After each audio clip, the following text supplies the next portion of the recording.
Om Swastiastu. Perkenalkan, nama saya Kamang Haryadi Putra dengan NIM 202062212118 dari kelas 2. Dan ini saya akan mempresentasikan tentang tipe-tipe diagram. Yang pertama, ada bubble diagram, di mana bubble diagram ini saya buat sesuai dengan besaran ruang yang saya dapatkan. Untuk pada lantai 1, saya menggunakan ruang makan sebagai titik pusat dari bangunan ini.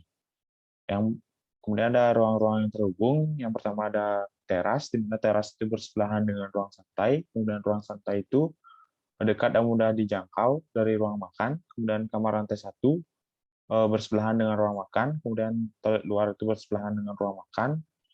Dan ada ruang dapur itu bersebelahan dengan ruang makan. Kemudian ada master bedroom. Master bedroom itu dekat dan mudah dijangkau. Dan terakhir ada ruang staff dan toilet staff itu letaknya berjauhan dari ruang makan. Selanjutnya ada di lantai 2, saya menggunakan ruang santai sebagai titik area pusat, di mana ruangan yang terhubung yaitu yang pertama ada kamar lantai 2, itu dekat dan mudah dijangkau dari ruang santai. Kemudian ada kamar lantai 2 yang lainnya, itu bersebelahan dengan ruang santai. Selanjutnya ada master bedroom, itu dekat dan mudah dijangkau dari ruang santai. Kemudian untuk pembagian ruangnya itu ada private, publik, dan semi-private, di mana private itu yang berwarna hijau, dan publik itu yang berwarna biru, dan semi-private itu yang berwarna oranye. Kemudian ada program diagram, di mana program diagram ini saya membaginya sesuai dengan zoning. Yang pertama ada zona utama, lantai 1, yaitu yang berwarna hijau muda atau hijau tua. Kemudian di dalamnya ada master bedroom, kamar tidur, dan kamar tidur biasa. Ini ada zona utama lantai 2 yang berwarna coklat atau oranye. Terdapat ruang santai, kamar tidur, dan master bedroom. Ini ada zona penunjang yang berwarna krem, di mana ruang itu dapur, ruang makan, ruang santai, teras, dan tempat satpam. Yang terakhir yang berwarna merah itu zona servis, di mana zona servis itu meliputi ruang staff dan toilet staff. Selanjutnya ada diagram. Pada diagram ini saya membagi menjadi sesuai kelompok umur usia. Yang pertama ada orang tua, di mana orang tua itu datang, kemudian merapikan baju, kemudian mandi, berkreasi, beristirahat, makan atau minum, BAB, BAK, berkumpul dengan keluarga, beristirahat, mandi, berkemas, check out, lalu pulang. Kemudian ada orang dewasa, di mana orang dewasa itu datang, merapikan baju, mandi, berkreasi, BAB atau BAK, makan atau minum, berkumpul dengan kerabat atau teman, beristirahat, mandi, berkemas, check out, lalu pulang.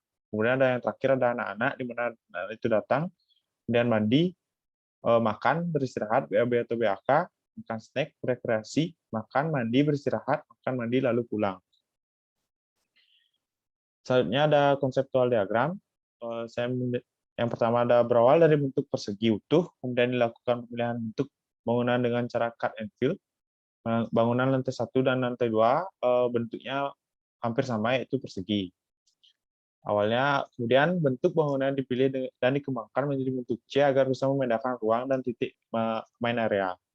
Yang ketiga ada kemudian dilakukan cut pada bangunan sebagai media penegas untuk metode sirkulasi dari aktivitas, pencahayaan alami, dan penghawaan. Yang terakhir, final dari bangunan merupakan hasil dari bangunan villa, di mana juga ditegaskan dengan penambahan elemen atap untuk hasil akhirnya. Selanjutnya ada sirkulasi diagram. Sirkulasi diagram dibagi menjadi 3 jenis, yaitu sirkulasi staff, sirkulasi pengunjung, sirkulasi, dan yang terakhir sirkulasi kendaraan. Di mana sirkulasi staff itu yang berwarna kuning, kemudian sirkulasi pengunjung yang berwarna merah, dan sirkulasi kendaraan yang berwarna hitam. Di mana sirkulasi pengunjung dan staff hampir sama, dikarenakan nantinya staff atau tukang kebun akan bekerja di saat tidak ada tamu atau tamu sudah check out. Tetapi ada perbedaan, yaitu beberapa ruangan yang tidak boleh diakses oleh pengunjung. Kemudian pola sirkulasi pada bangunan ini yaitu menggunakan pola sirkulasi linear, di mana pola linear ini menggunakan satu jalur akses utama untuk mencapai suatu ruangan yang dituju untuk memudahkan para pengunjung mengakses ruangannya. Selanjutnya ada konteks diagram. Site terletak di Jalan Tirta Tawar, Banjar Tengah, Kecamatan Tegalalang, Kabupaten Gianyar, dengan luasan site yaitu 907 meter persegi. Ini adalah arah lintas matahari. Matahari terbit dari arah timur, yaitu dari jalan utama, yaitu Jalan Tirta Tawar. Kemudian ada lintas angin.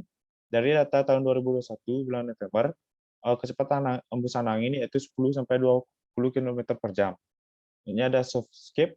Ya, saya menggunakan bambu, cemara leyline, Pelokinia, taman pisang Kaletea. Ini ada kebisingan. Kebisingan set ini dibagi menjadi tiga, yaitu kebisingan set tinggi, rendah, dan sedang. Di mana set tinggi ini berasal dari jalan utama, kemudian rendah berasal dari persawahan sekitaran site, dan yang terakhir kebisingan sedang berasal dari villa yang sudah ada lebih awal di sana. Selanjutnya ada struktur diagram. Struktur diagram itu terdapat upper struktur, superstruktur, dan substruktur. Di mana upper strukturnya saya menggunakan rank taso, triplet bitumen, dan superstrukturnya saya menggunakan kolom praktis 15 kali 15 cm, bundedak kolom struktur 25 kali 15, bola beton praktis 30 kali 10 cm, kemudian bola baja 20 kali 15 cm. Substruktur saya menggunakan plat lantai, kemudian pondasi batu kali, dan yang terakhir pondasi telapak mengerus. Ada aksonometri diagram. Saya menggunakan material yaitu partisi kayu, decking, bitumen, dan trim glass. Di mana aksonometri diagram ini terdapat lantai 1, lantai 2, dan atap bitumen. Ini ada plan diagram. Plan diagram untuk pengunjung, ruangan yang dapat diakses yaitu teras, ruang santai lantai 1, kamar utama lantai 1, kamar lantai 1, toilet dalam lantai 1, kamar mandi luar, ruang makan, dapur.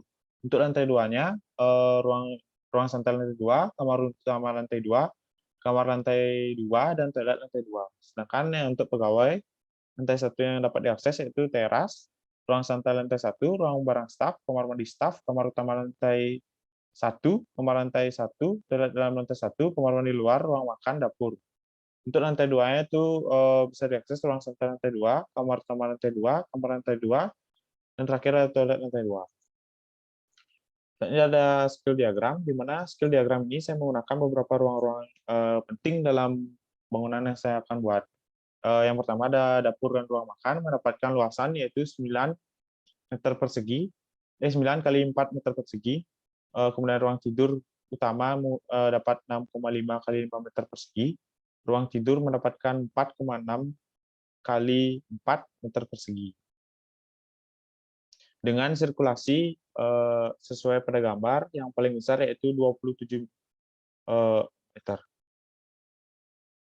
Kemudian ada mass diagram, di mana bentuk dasar masa bangunan yaitu persegi, kemudian ada eksplorasi bentuk lantai, cut and fill masa bangunan, dan tahapan akhir masa bangunan, di mana pada gambar yang pertama itu menunjukkan masa ruangan, yang kedua masa kamar dan toilet lantai 1 dan lantai 2, kemudian yang ketiga masa ruang santai lantai 1 dan lantai 2, serta masa teras, yang keempat masa dapur dan ruang makan, yang kelima masa ruang staf dan toilet staf.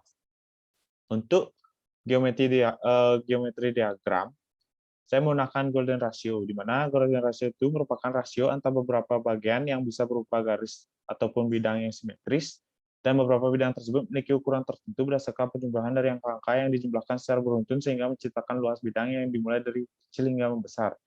Di mana golden ratio ini dalam dunia arsitektur merupakan wujud profesional sebuah bangunan maupun ruangan. Untuk emotional diagram yang terakhir, yaitu rasa yang dapat pada bangunan villa ini lebih leluasa untuk orang bergerak, sehingga di setiap ruangannya dapat bebas. Jika orang berada di sana akan merasakan emosional yang berbeda. Civitas akan merasakan emosional dan perasaan yang berbeda jika berada pada ruangan yang berbeda, karena di setiap ruangan akan memiliki perbedaan desain, letak bukaan yang berbeda, kemudian penggunaan contohnya itu penggunaan atap ekspos pada gambar, penggunaan kaca peslak pada gambar yang berbentuk persegi dan tak menentu bentuknya, yang menyebabkan cahaya akan masuk akan berbeda jumlahnya, sehingga menimbulkan rasa hangat jika seseorang masuk ke dalam ruangan tersebut. Sekian presentasi yang bisa saya sampaikan. Jika ada kesalahan kata atau kekurangan dalam presentasi, saya mohon maaf, dan saya tutup dengan Om Santi. Om Santi.